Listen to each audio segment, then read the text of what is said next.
Assalamu alaikum, que la paix soit sur vous.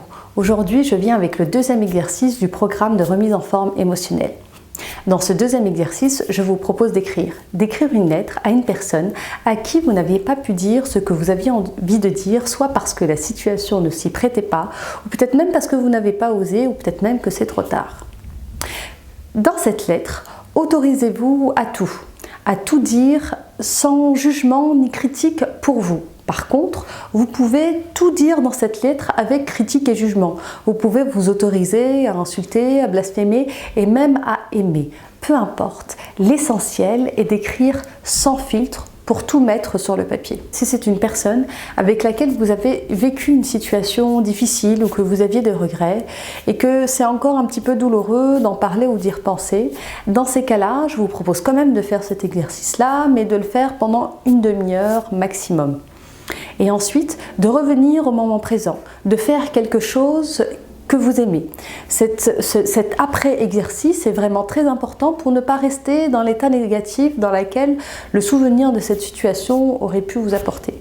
Ensuite, une fois que vous avez écrit cette lettre, vous avez plusieurs choix. Soit de la déchirer, de la brûler, de l'enterrer, de l'acheter à la mer, dans une rivière, peu importe. Mais vous pouvez aussi l'envoyer sans destinataire ou avec une adresse inconnue.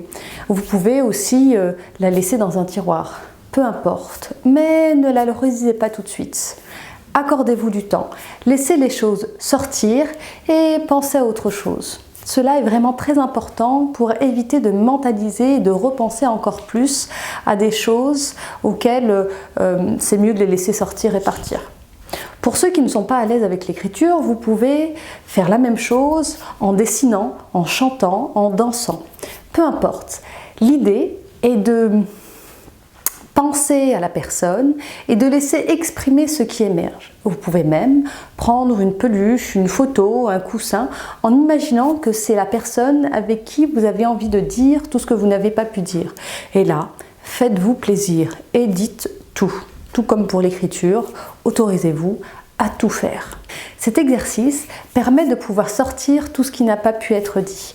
Et cela est important dans la prise de conscience de nos émotions et surtout dans leur libération. Je vous remercie de m'avoir écouté. Alors, en attendant la suite, écrivez, dessinez, en tout cas, exprimez. Assalamu alaikum, que la paix soit sur vous.